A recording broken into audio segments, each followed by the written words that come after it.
Welcome back to the Hammer Time Rackets podcast. I'm Peter Cipriano, your host, and with me today is a former co-host who was kicked off as a co-host, which was a unilateral decision made by me. A current and newest singles world champion, Ben Cawston. Welcome, Ben. Hi guys, nice to be back after, as Sip said, being dropped a year ago or so. Good to have you back. Got a little bit boring talking about courts and balls and things, and we went in a different direction from having a tripod. But now that you've gained the right to come on the podcast as a world champion, it's good to have you back. And obviously, big congratulations to you. You played unbelievably against Tom in both legs, and I'm sure you're very pleased with yourself. Thank you. Yeah, it was a long process and felt pretty nice to get over the line, especially with that 4-love lead going into the second. I was pretty nervous. Yeah, so nice to get over the line. So you talk about a long process. Obviously, the match was supposed to be in November, and it was pushed back to April. You and I had spoken, and I'm sure you'd spoken to a lot of other people about where your head was at in the lead up to that match, not quite knowing what was going to happen, and then the postponement, trying to get things scheduled. Can you take me back to where your head was at, and some of the thoughts and feelings about that, and then how you kind of had to reset mentally in advance of the April match? Yeah, I mean, November, I was feeling pretty good by the time November had come around. I mean, by the time Tom got injured, we were playing in that sort of crossover Rackets tennis event 2 weeks before the 3 weeks before the challenge, and I was feeling pretty good. So I was, peaking at the right time, ready to go. And as you know, I'd known about that match for quite a long time. So the last 4 months, I just spent purely focusing on that. So then when I found out it got cancelled, obviously I was pretty much like, I don't know where to go from here. So had to take basically 2 months off from rackets just to reset myself. So I was pretty gutted actually. But then obviously sort of come January, British Open comes around, find a way to win that one, and it sort of got me going again and got me back into that hard training. So then by the time April rolled around, I felt pretty good again, and if anything, it probably benefited me. Yeah, I think obviously being in Chicago certainly allowed you to get used to the court and used to the balls and the atmosphere. But I think on the flip side, having spoken to you while you were there, and then when you came and visited in New York, I'm sure you probably got a little bit of cabin fever. How much do you think that being in Chicago and having gotten to play on the court so much more contributed, to your performance there? Yeah, I mean, no questions. It definitely helped. It's such a different court to Queens, and the balls are very different over in the US, and it just felt a lot quicker. So the first couple of weeks I was there, felt very outpaced by everything. So yeah, but that definitely helped. Also, the one serve thing, I mean, that took me a few weeks to get used to, and I think the match that paid probably the biggest difference was I served a lot better than Tom. Yeah. Even if I wasn't serving aces, I was keeping it tighter and on the floor. Yeah. That was probably the biggest thing for me there. And that's definitely something I'd done a lot of in those 6 weeks out in Chicago, just hitting serves. Yeah, it looked like you changed your service technique a little bit, especially on the forehand side, to like a lot simpler and more deliberate for that court. Yeah, I was trying to almost hit around the ball, like stay on top of the ball, because it's a court that foul cuts quite easily, I think. Yeah. And then most of Tom's, I know it's pretty easily said he served a lot on the back wall, but I don't think they were quite gripping down as much off the front. They were sort of hovering. Yeah, they're flying them constantly. I think it's that coming down the inside or the back of the ball was sort of shooting the ball upwards off the front wall rather than coming down. Yeah, exactly. That's technique, exactly how you want to serve at Queens, I guess. Yeah. So just to take ourselves back, having won 15-3 at Queens, it seemed, I think, to everyone, at least there, that Tom was feeling it a little bit physically. And you managed to sort of run through him after some pretty amazing points for the first 5 or 8 points. Looked like some of the most tiring rackets that anyone has ever played in the history of the sport. Partially because of the balls and partially because you guys both move so well. So it was really incredible to watch.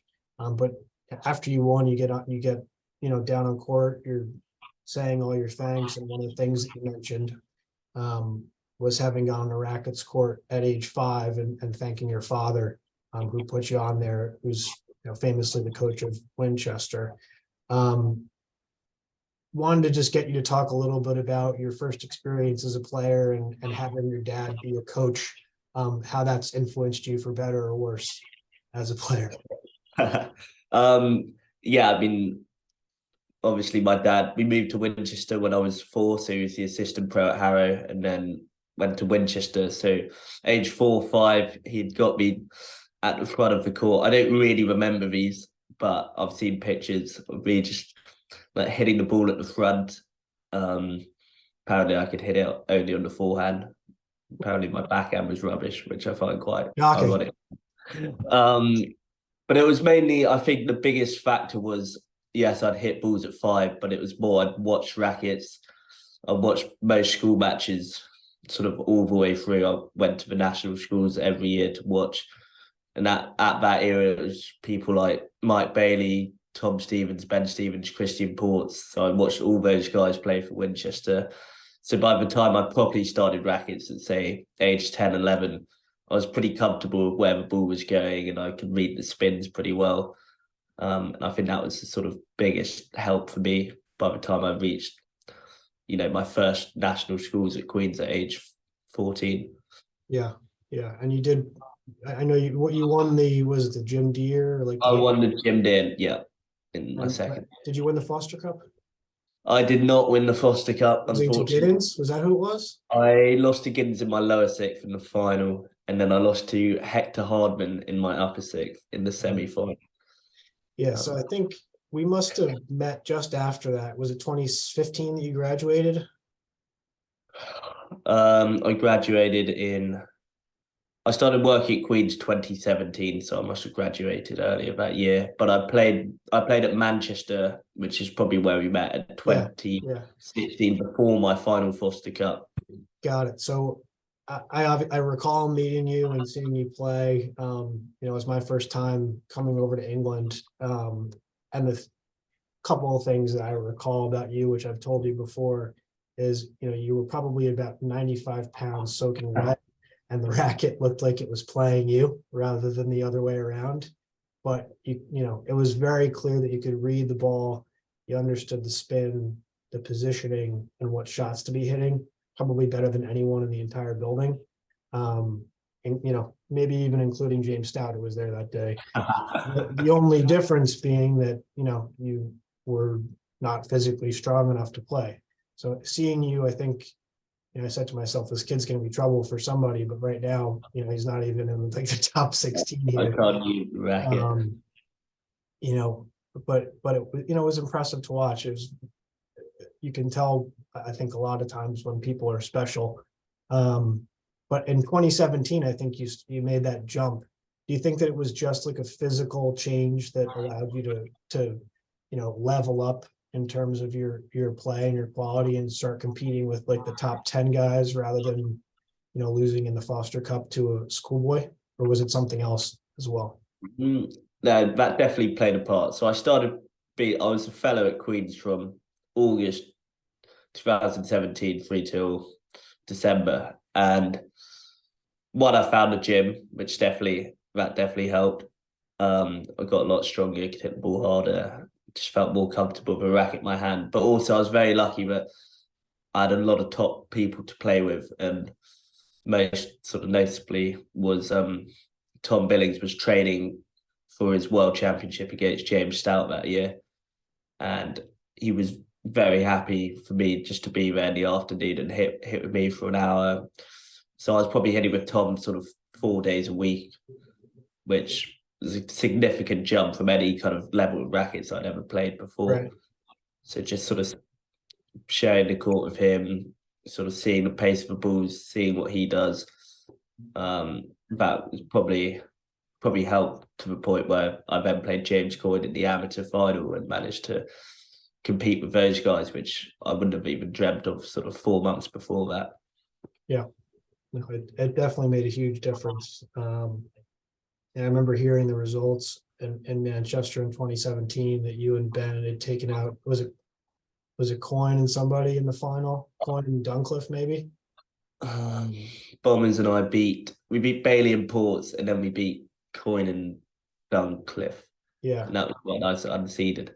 Yeah, I had only seen you in 2016, so I was like, holy shit, like this kid must have like grown a foot and a half and put on 50 pounds. That didn't quite happen, but obviously it made a big jump improvement wise. Prior to, I think, picking Rackets, you're obviously a nationally renowned ping pong player.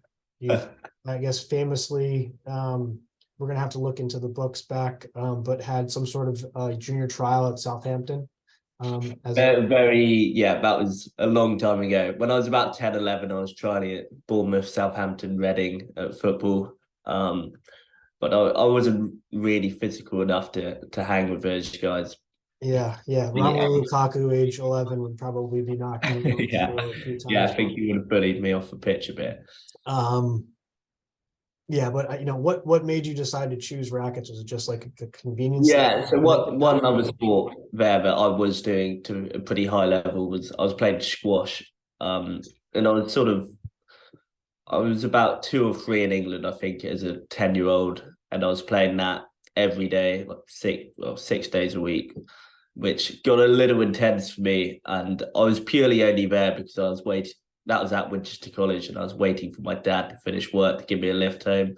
So he just dropped me off at the squash courts. And then I sort of started getting bored of that. So instead of waiting there, I just hung out in the rackets courts instead to wait for him to finish.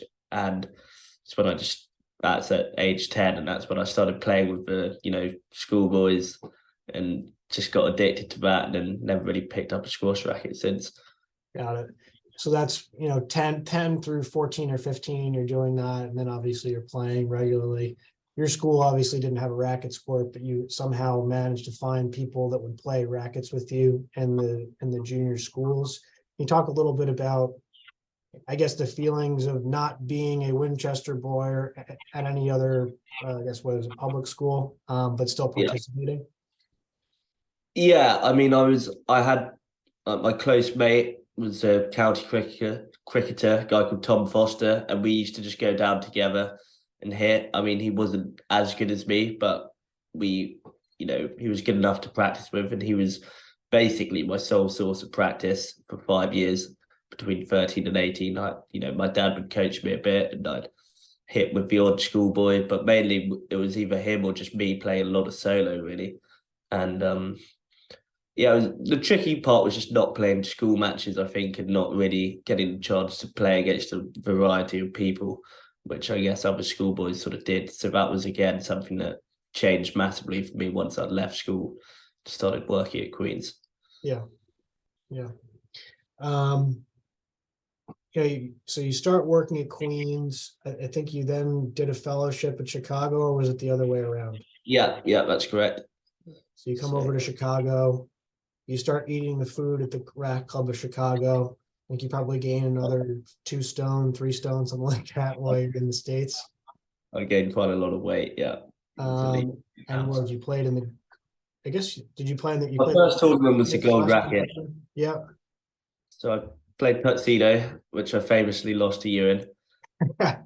I think we'll count it as a loss for you, but in the annals of Rackets history and results, we don't have to talk about what the actual what actually happened, what actually occurred. We'll just take it as a one love win for me and move on from there.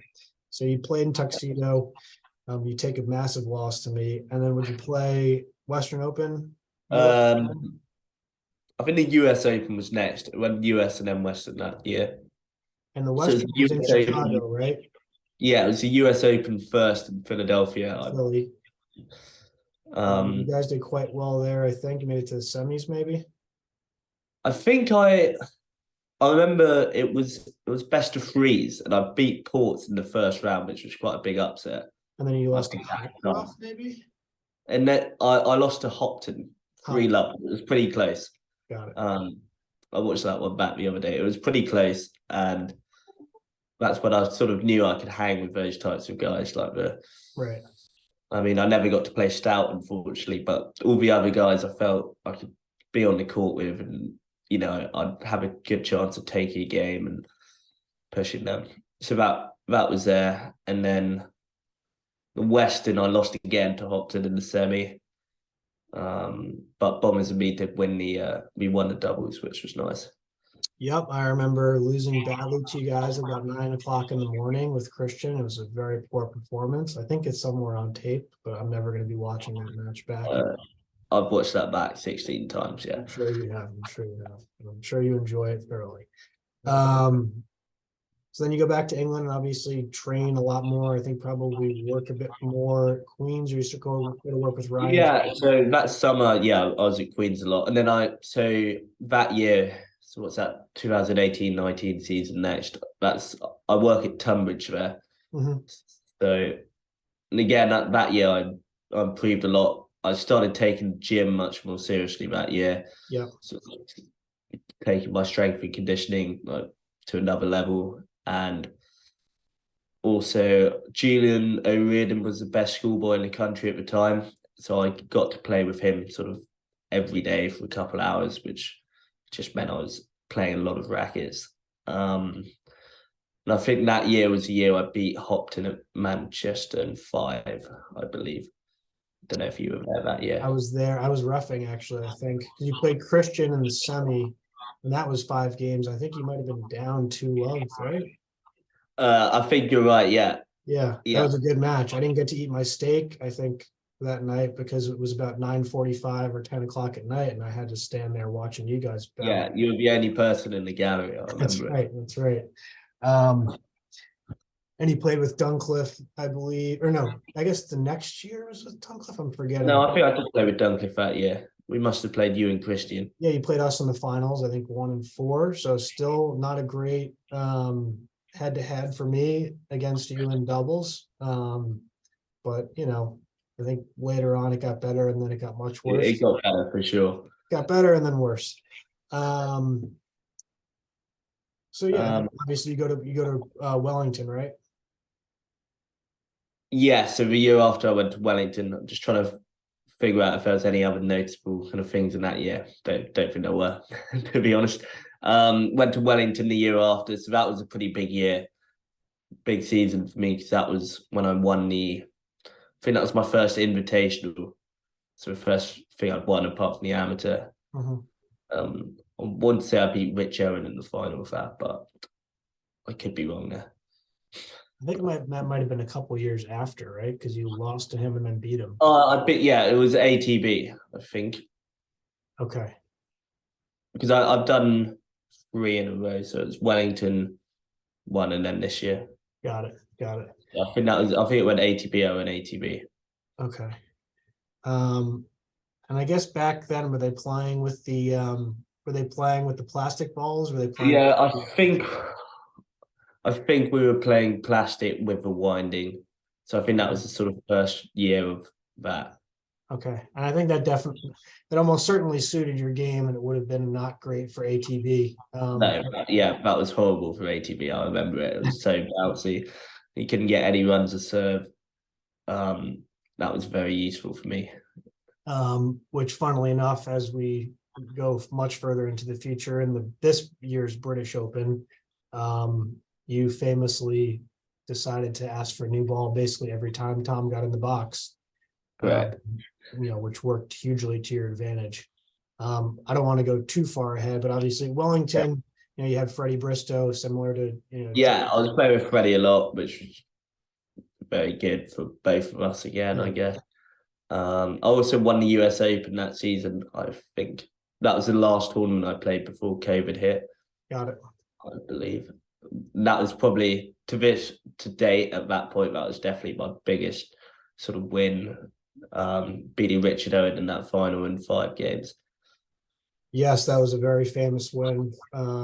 Tough loss for Rich. He played unbelievably well, up until that last point in that third game, which probably is lucky, not lucky. We don't really know, but the drop shot heard around the world on the Yeah, second turn, and was all history from there, right?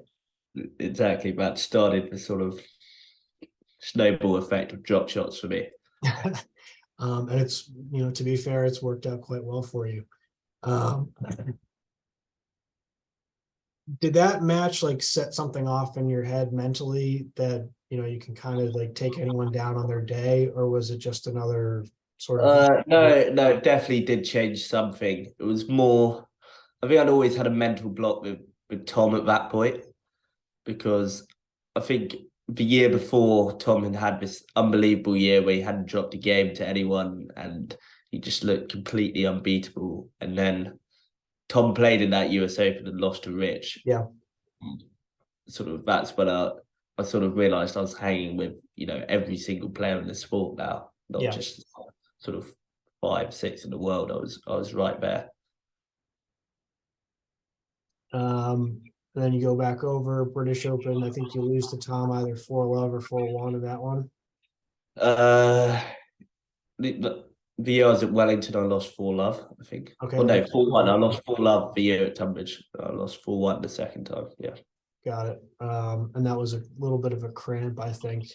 So you're sort of obviously building, improving, and it's seemingly a combination of work in the gym, playing more, traveling, getting more exposure, which obviously helps everyone. Um, we fast forward a little bit, COVID hits.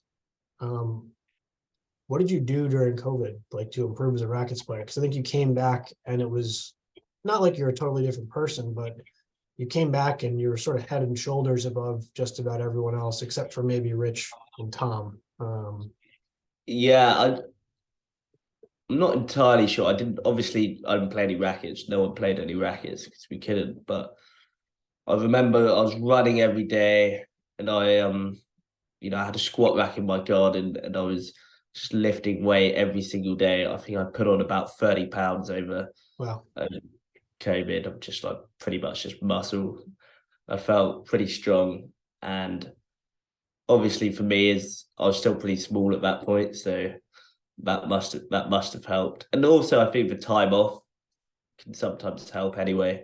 You're just sort of reflecting and coming back with a fresh start, thinking, okay, what do I need to work on? And all this. yeah.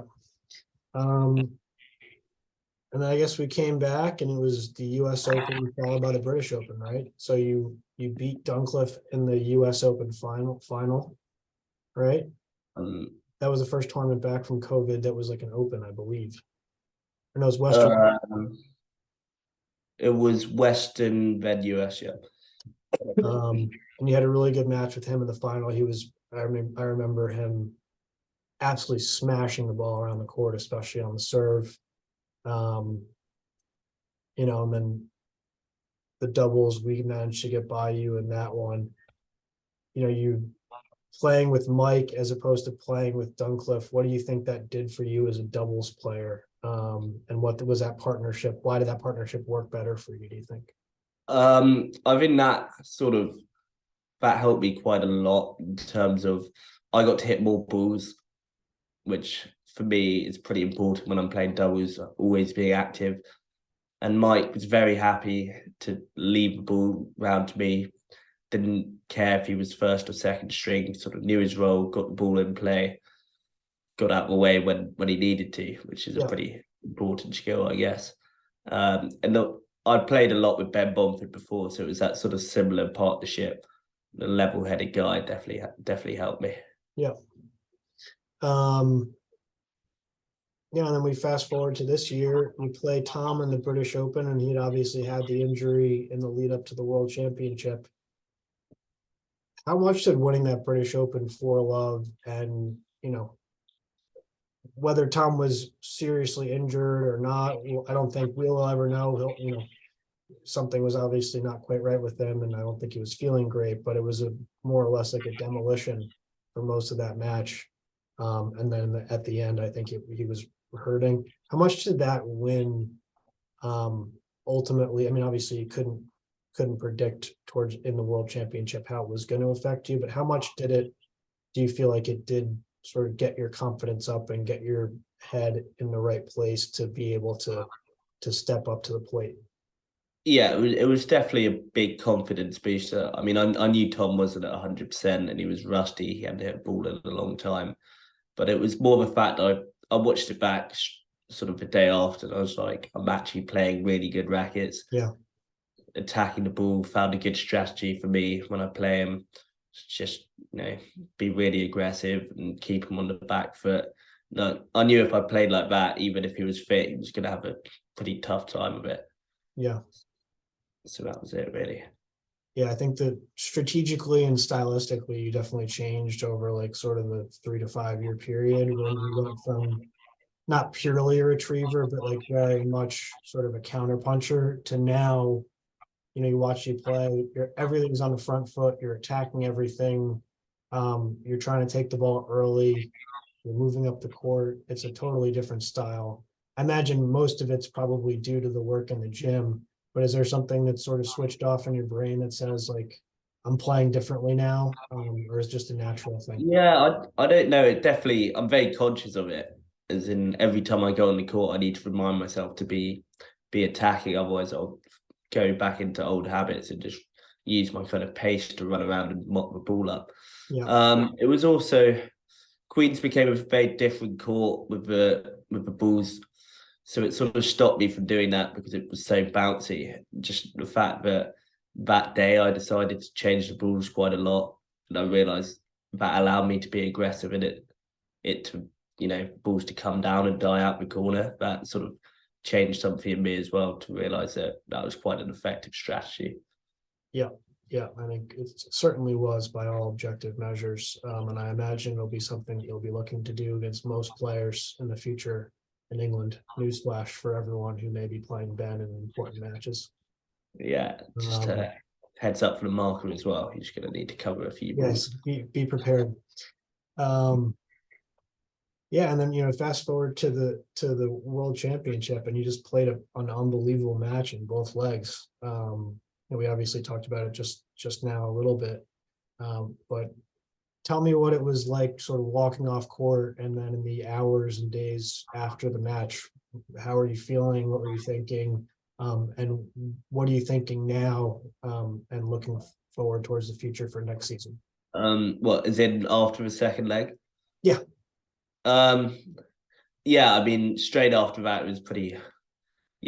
Everyone's there. We're having lunch, and it's all sort of feels like it's not really you. It's a bit bizarre.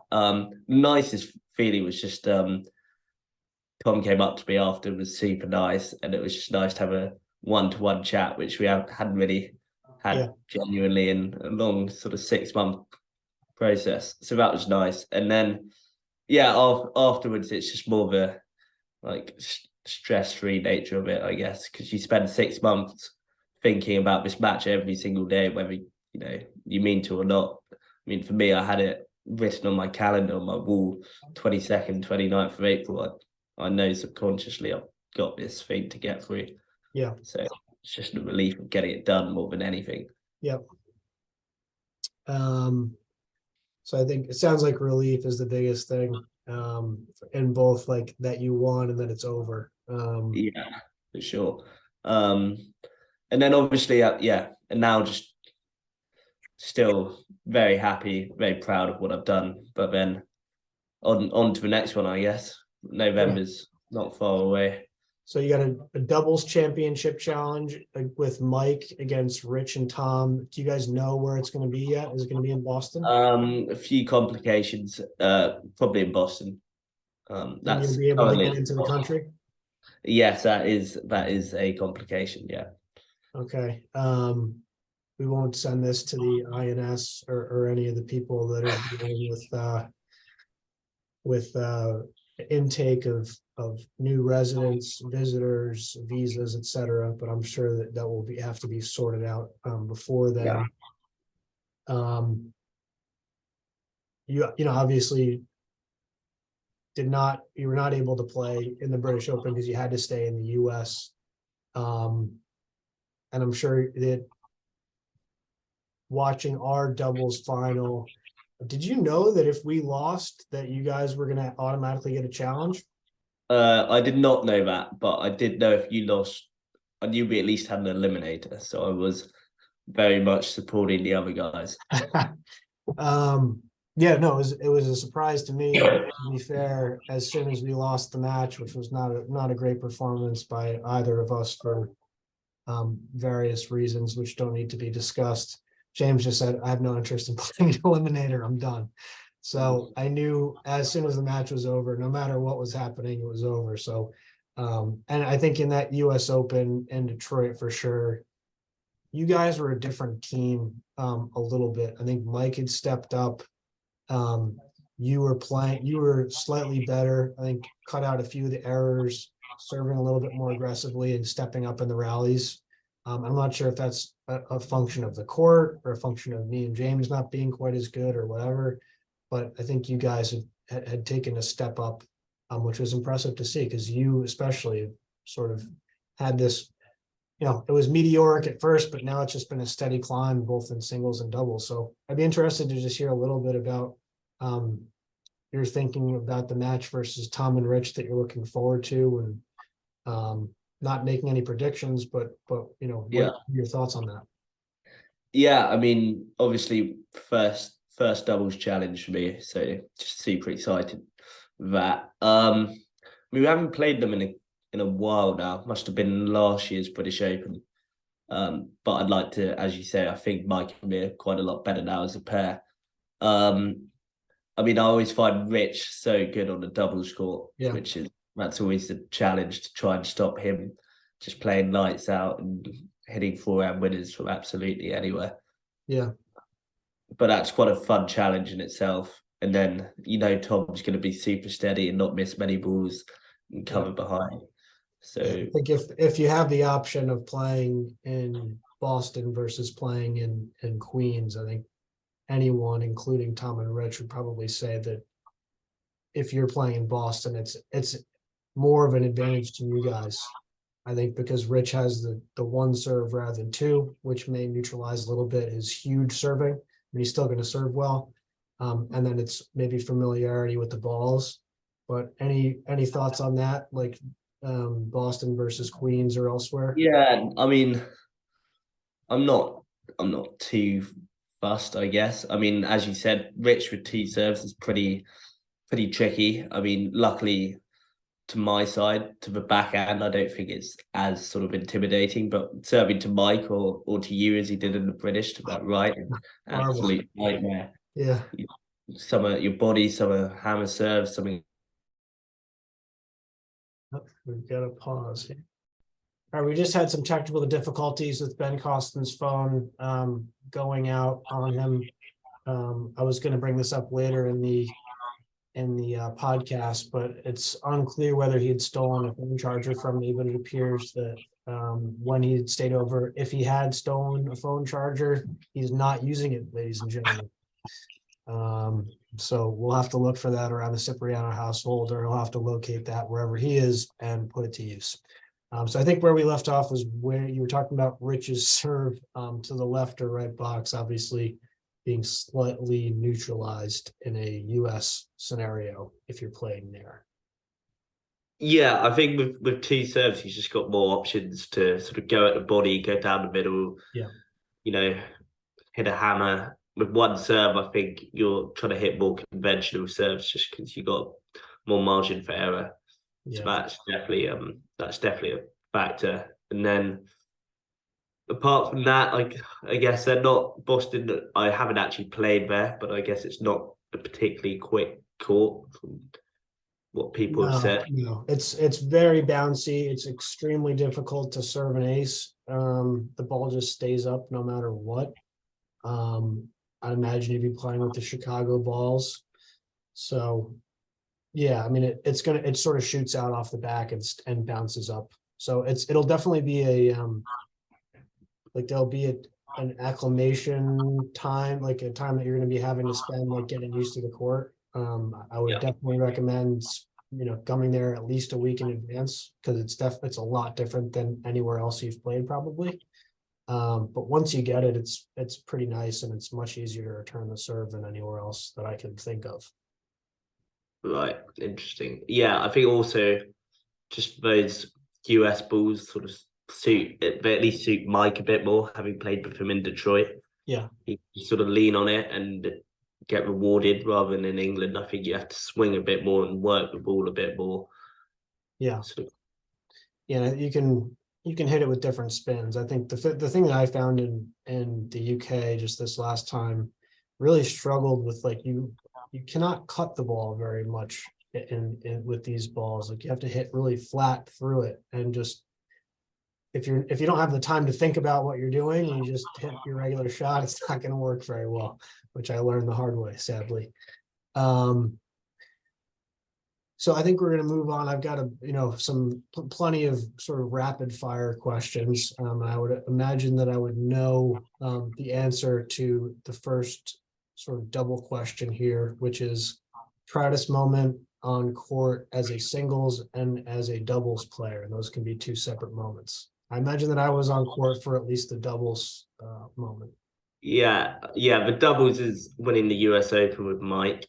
Um, for sure, yeah, because it was just not something I hadn't really gotten close to winning an Open on a doubles court. And people over here were starting to say, "Oh, well, Ben's a bit of a singles player only," Okay. and it was kind of nice to prove a few people wrong. But I could I could do it on a doubles court as well.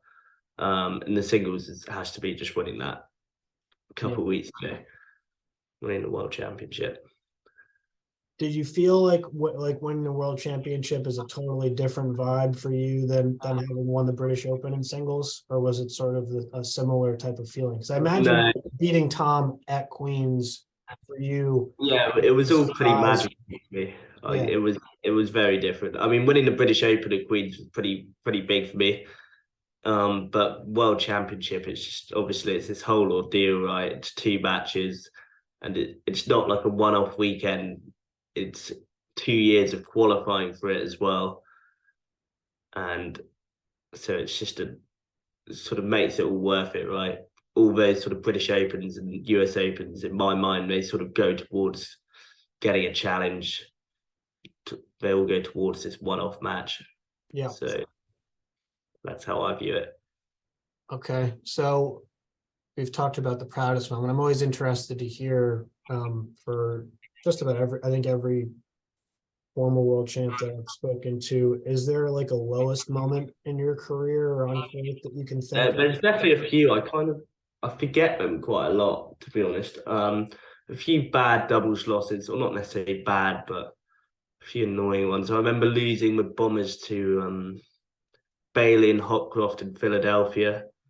That one stuck out because I think we were second in the challenge points at the time. Yeah. We felt we had a good chance there. We lost them 3-1. Um, Losing to you guys in New York was tough. Um, Not that we really expected to win, but we found ourselves in a pretty good position. Yeah, I mean, if you rewatch the match, like you guys were, I think, winning or had a good shot in every single one of the games except for the third game when I think we got up big. Yeah, you won the third. We won Was the it the third like 15-7, I want to say, but you were up in the fourth yeah? Then the 9. fourth we were up, weren't we? Yeah.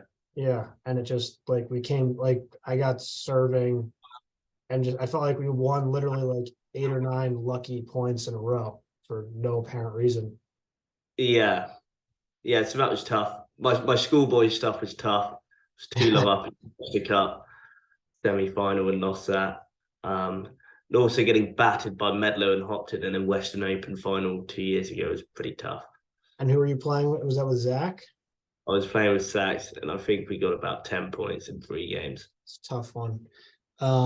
Which actually I guess would bring me to my next question. And you've had some famous doubles partnerships, Mike Bailey, you mentioned Zach Sachs, John Beam in this Western Open, whoever it was, Foster from school and Yeah. Mumford. Who sticks out to you as your favorite doubles partner to play with? I mean, I guess I have to say Mike because I'm playing with him now. But apart from Mike, it's definitely Ben Bomford. He was my first partner coming out of school, and we did a lot of things that I don't think people expected us to do. Winning at Manchester was, I mean, I didn't think we were going to get past Ed Hyde and Rob Schenkman, let alone Coyne and Duncliffe and um, I forgot Bailey. Duncliffe. I apologize to Duncliffe. He was another one of your partners who you did pretty well with. But yeah, Ben, it seems like that sort of A and B type of partnership for whatever reason works for you rather than like having two guys that are trying to be alphas, which may just be tougher, the dynamic doesn't work as well. You mentioned Nick Hopcroft. I would imagine that he might be, and this is my next question, is he like your bogeyman opponent? I think he had losses. He's definitely had quite a few good win. Well, not necessarily I would call them good wins for him, but he's definitely beaten me quite a lot of times. Yeah. And he beat me in 5 in the Invitational in 18. Was it? 17, 18 when I was at Tunbridge, which was tough because that was in a semi. That would have been my first final at the time. Yeah, he's definitely one of them. Actually, probably is. I can't think of many other guys that Hopton's beats me quite a few times. I would think. Yeah, I think you've got his number now, though. Having watched you guys play at the U.S. Open this year, the U.S. Open in New York, you guys played in the semi, right? Yeah, because I think, yeah, it was a semi. Yeah, Yeah, because I lost to him. It's a different dynamic now and I think, Will's a great player, but I think he would be the first to tell you that he's not the same Will Hopton that was around, around 2015 timeframe, because he just doesn't have the opportunity to play nearly as much. Whereas you've yeah, yeah, for sure. I mean, I think I missed Hopton at his peak, even when he was beating me in sort of 17, 18. Yeah. It was still just past his peak. So would have been nice to play him when he was chasing balls down in 15, 16. Yeah, and I think at that time he was definitely a little bit more offensive, I think, than he is now. It would be interesting. You always think about the matchups. You never got to play James at his peak. You mentioned, I know you guys have practiced together and you got a little bit of coaching from him. How Yeah. influential do you think that was for you as a player, and then in the lead up to these past couple of matches that you've played? Yeah, I mean, obviously, I'd watched James play from a pretty young age, looked up to him a lot, and even just getting on court with him felt like a pretty special moment for me. But then aside from that, he is incredibly knowledgeable about the game. He sees it in almost a different perspective. And even just doing the simple things like going on and hitting some serves, and he simplifies that down. It's just like hit your targets, do the basic work, and when you're playing rackets and you get better and better and you think you're near the top of the game, you start overthinking, oh yes, and try and do lots of things which you don't really have to. And he kept reminding me to do all the basics, turn your shoulders, whatever. Yeah. Even playing at such a high level when I was rallying with him, those types of things helped, as well as just the mental kind of prep going into a match, going into a world championship. How to stay calm, which is what I think I managed to do pretty well actually in the match. And yeah, he was very useful and yeah, really helpful. You obviously haven't played him in a meaningful match, but you played some practice stuff with him. Would you say that Tom has been your toughest opponent thus far in terms of like competitive wise? Would it be a practice stout? Would it be Hopton or But yeah, a practice stout in New York is very you can't get much better practice than that. no. Not very good for your sort of mental state when you're just sort of watching the ball roll out of the corner each time. But no, obviously, we'd all love to see what Stout would do on a competitive singles court right now. Um, and maybe it would be different at Queens, but in New York, he seemed very, very tough to handle.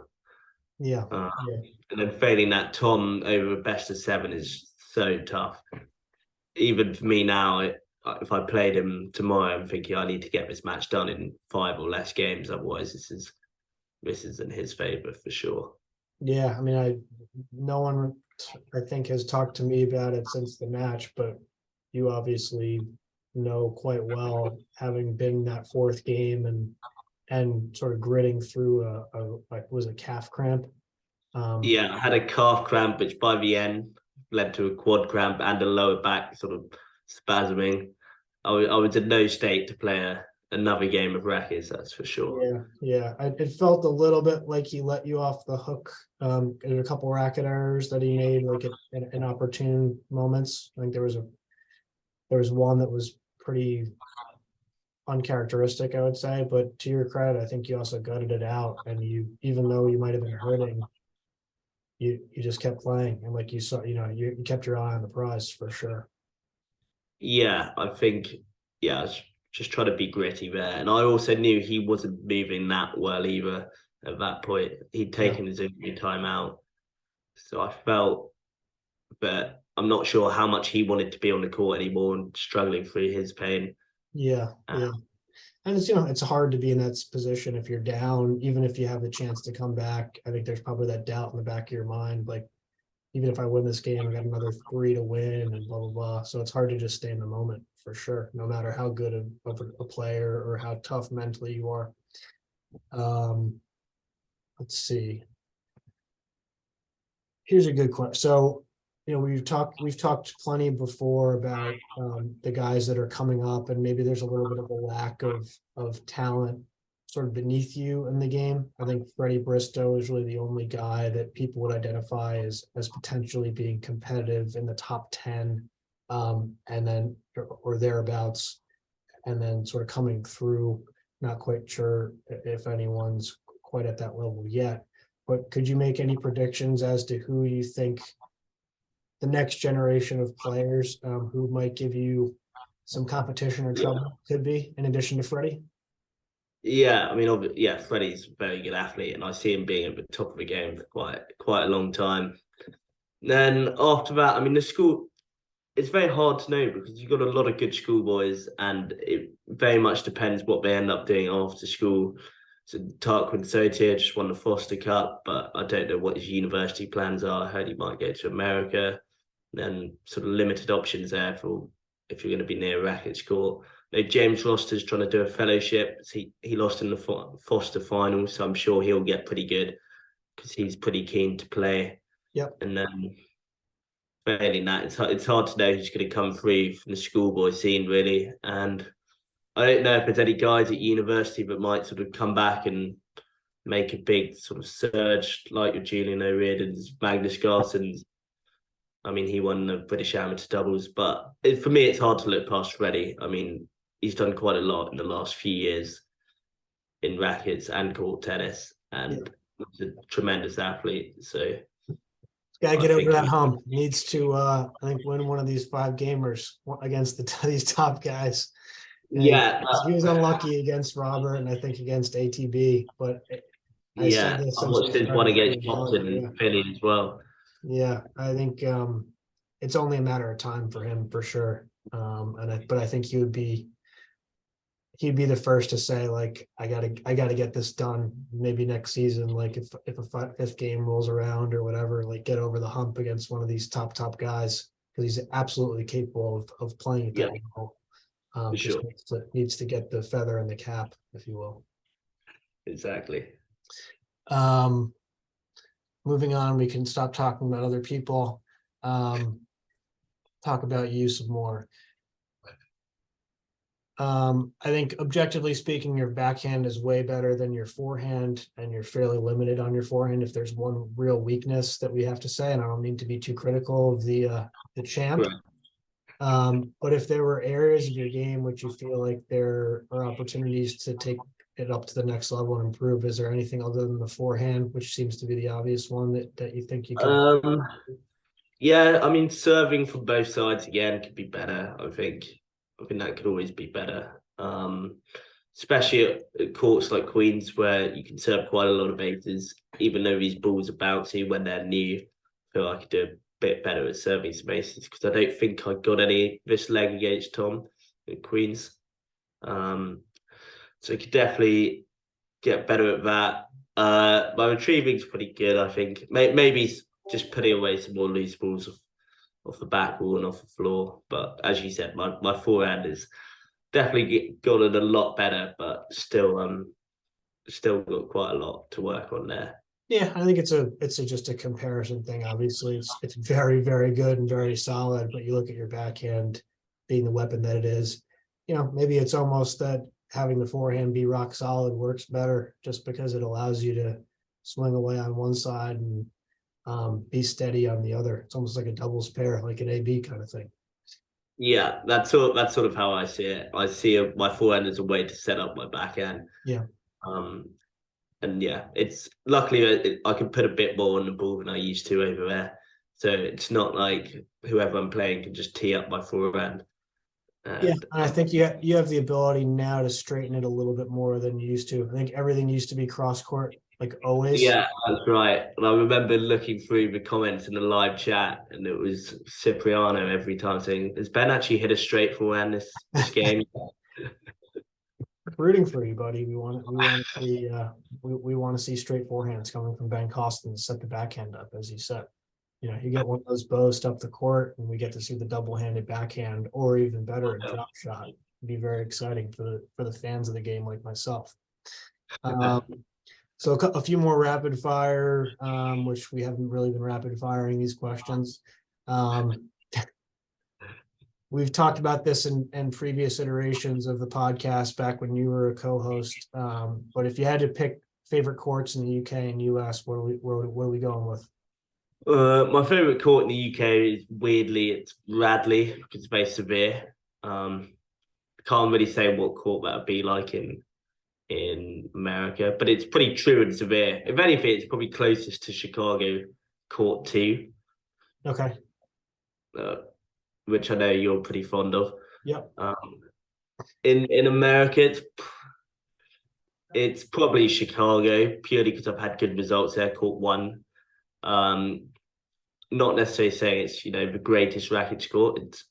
They've done a great job patching it up and stuff there.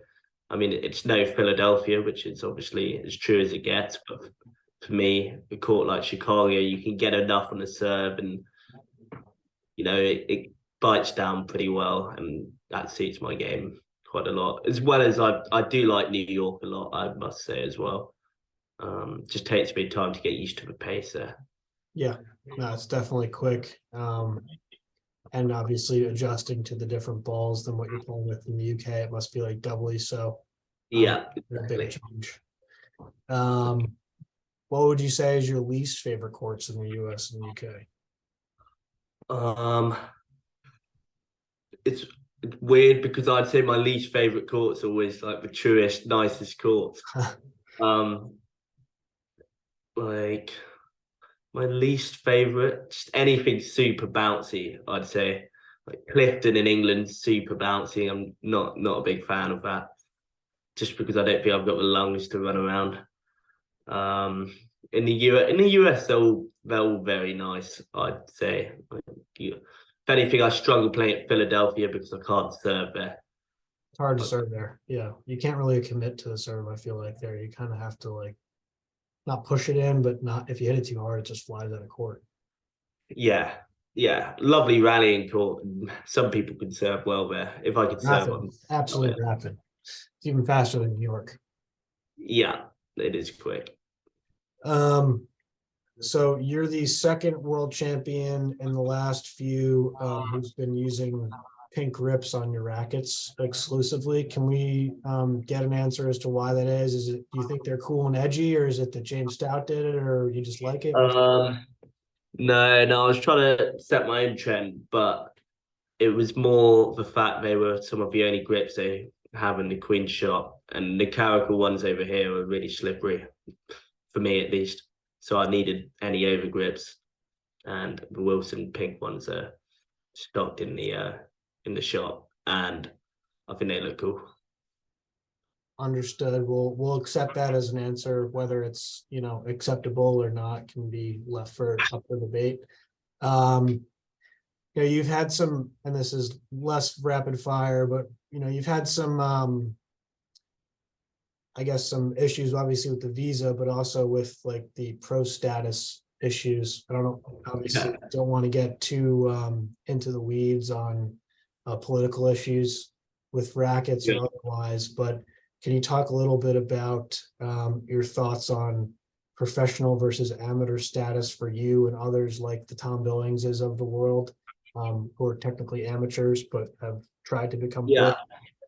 Yeah. So I get it's tricky because especially in this country in England, there's not as much money in the game to share out. So I guess we need to be pretty careful about protecting the teaching pros.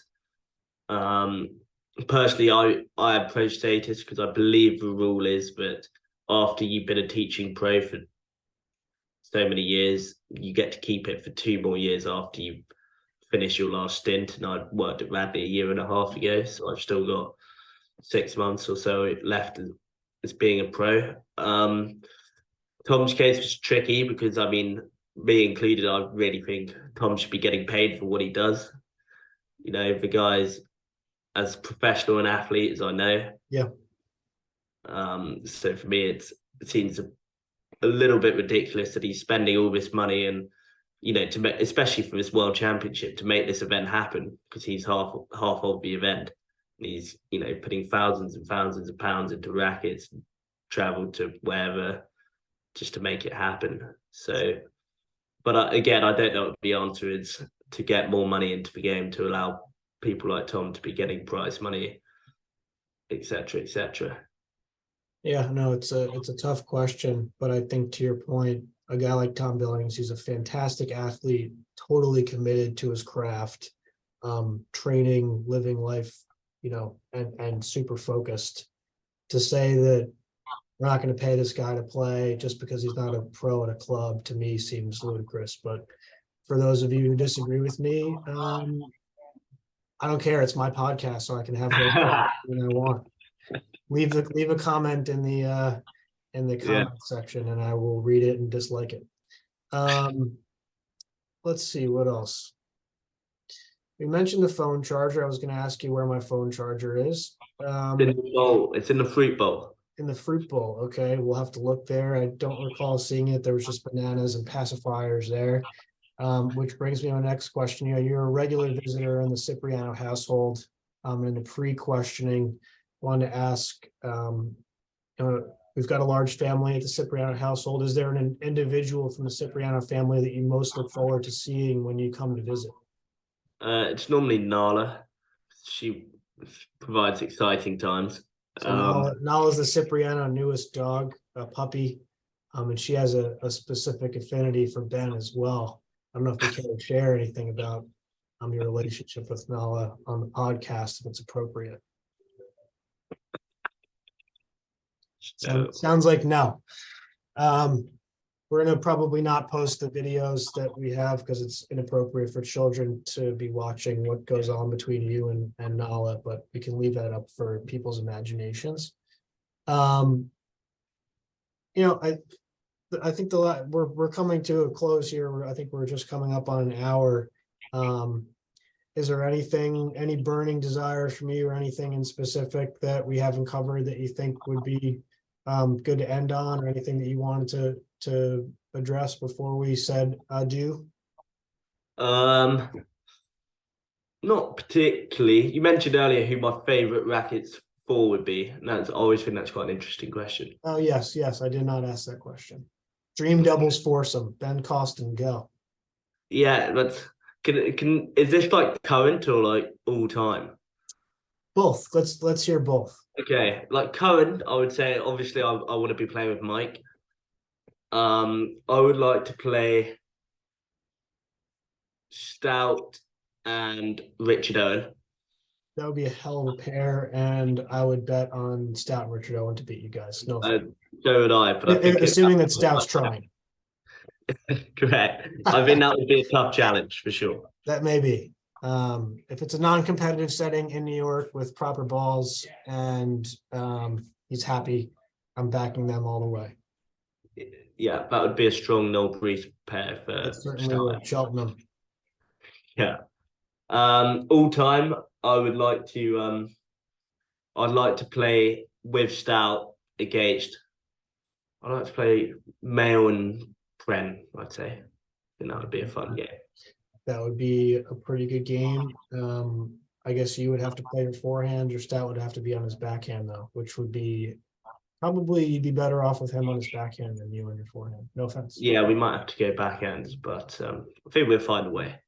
Well, you'd be I think the second or third person to put Stout on his backhand in a meaningful match.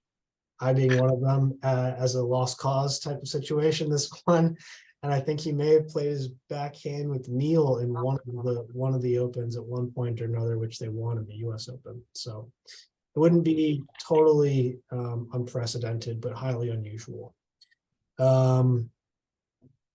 Yeah, I think that's it for now. I'm getting my third call from my wife here, so I'm gonna have to go. But Ben, great chatting with you. We'll be in touch, and congratulations again on the World Championship. Thanks. Thanks, everybody. We will see you later. Thanks for coming. Bye-bye.